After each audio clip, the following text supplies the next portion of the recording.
ఆశ్చర్యకరమైన బైబిల్ పాఠంగా నిర్గమకాండము 18వ అధ్యాయం చదువుకుందాము. దేవుడు మోషేకును తన ప్రజలైన ఇశ్రాయేలీయులకును చేసినదంతయు, యెహోవా ఇశ్రాయేలీయులను ఐగుప్తు నుండి వెలుపలికి రప్పించిన సంగతియు మిద్యాను యాజకుడును మోషే మామయ్యునైన యిత్రో వినినప్పుడు, మోషే మామయ్య అయిన ఆ యిత్రో తన యుద్ధకు పంపబడిన మోషే భార్య అయిన సిప్పోరాను ఆమె 2 కుమారులను తోడుకొని వచ్చెను. అతడు అన్య దేశంలో నేను పరదేశిని అనుకొని వారిలో ఒకనికి గెర్షోము అని పేరు పెట్టెను.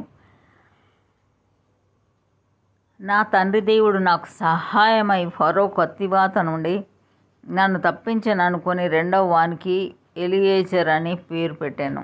మోషే మామయ్య అయిన యిత్రో అతని కుమారులనిద్దరినీ అతని భార్యను తోడుకొని అరణ్యంలో దేవుని పర్వతం దగ్గర దిగిన మోషే యుద్ధకు వచ్చాను. యిత్రో అను నీ మామనైన నేనును నీ భార్యయు ఆమెతో కూడా ఆమె 2 కుమారులను నీ యుద్ధకు వచ్చి ఉన్నామని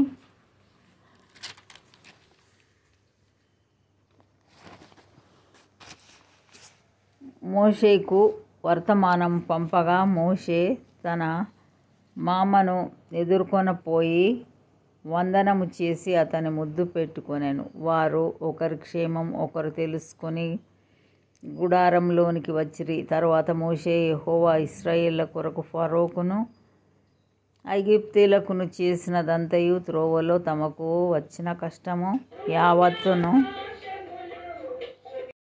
యావత్తును యెహోవా తమ్మును విడిపించిన సంగతియు తన మామతో వివరించి చెప్పాను. యెహోవా ఐగుప్తీయుల చేతిలో నుండి విడిపించిన ఇశ్రాయేలీయులకు చేసిన మేలంతటిని గూర్చి యిత్రో సంతోషించెను. మరియు యిత్రో ఐగుప్తీయుల చేతిలో నుండి ఫరో చేతిలో నుండి మిమ్మును విడిపించి ఐగుప్తీయుల చేతి క్రింద నుండి ఈ ప్రజలను విడిపించిన యెహోవా స్తుతింపబడునుగాక. ఐగుప్తీయులు గర్వించి ఇశ్రాయేళ్ల మీద చేసిన దౌర్జన్యమును బట్టి ఆయన చేసిన దాన్ని చూచి యెహోవా సమస్త దేవతల కంటే గొప్పవాడని ఇప్పుడు నాకు తెలిసినదనెను. మరియు మోషే మామయ్య అయిన యిత్రో ఒక దహన బలులను దేవునికి అర్పింపగా, అహరోనును ఇశ్రాయేలీయుల పెద్దలందరూ మోషే మామతో దేవుని సన్నిధిని భోజనం చేయవచ్చిరి. మరునాడు మోషే ప్రజలకు న్యాయము తీర్చుటకు కూర్చుండగా, ఉదయం మొదలుకొని సాయంకాలం వరకు ప్రజలు మోషే యొద్ద నిలిచియుండిరి.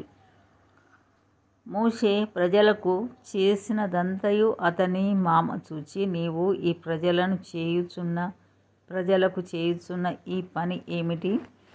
ఉదయం మొదలుకొని సాయంకాలం వరకు నీవు మాత్రం కూర్చుండగా ప్రజలందరూ నీ యొద్ద నిలిచియుండనేలా అని అడగగా, మోషే దేవుని తీర్పు తెలుసుకొనుటకు ప్రజలు నా యొద్దకు వచ్చెదరు. వారికి వ్యాజ్యము ఏదైనాను కలిగిన యెడల నా యొద్దకు వచ్చెదరు.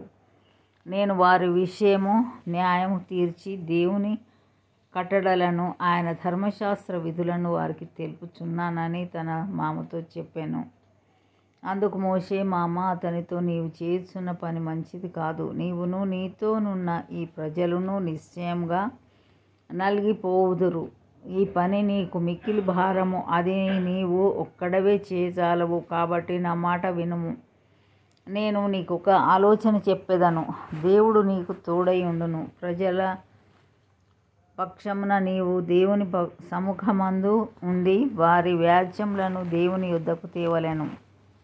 నీవు వారికి ఆయన కట్టడలను ధర్మశాస్త్ర విధులను బోధించి, వారు నడవవలసిన త్రోవను వారు చేయవలసిన కార్యములను వారికి తెలుపవలెను.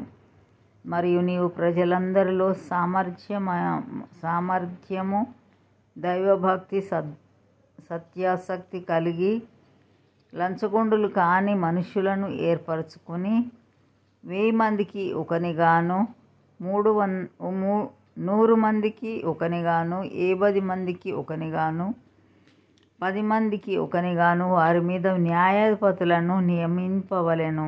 వారు ఎల్లప్పుడూ ప్రజలకు న్యాయము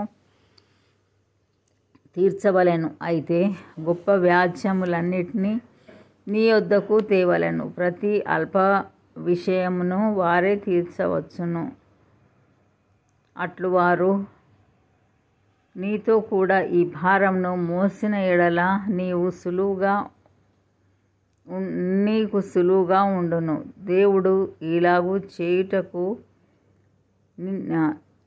నీకు సెలవిచ్చిన ఎడల నీవు ఈ పని చేయుచు దాని భారమును సహింపగలవు. మరియు ఈ ప్రజలందరూ తమ తమ చోట్లకు సమాధానంగా వెళ్ళుదురని చెప్పెను.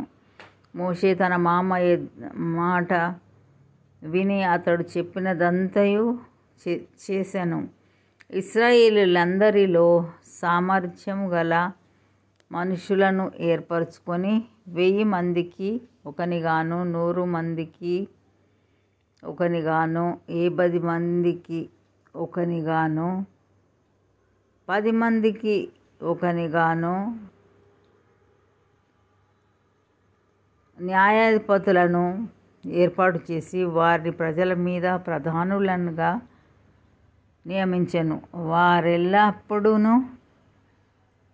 ప్రజలకు న్యాయం తీర్చువారు. వారు కఠిన వ్యాజ్యములను మోషే యొద్దకు తెచ్చుచు స్వల్ప వ్యాజ్యములను తామే తీర్చుచూ వచ్చిరి.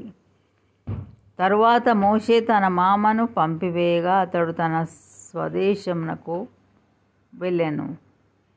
ఇంతటితో ఈ దినం కొరకైన బైబిల్ పాఠము సరి.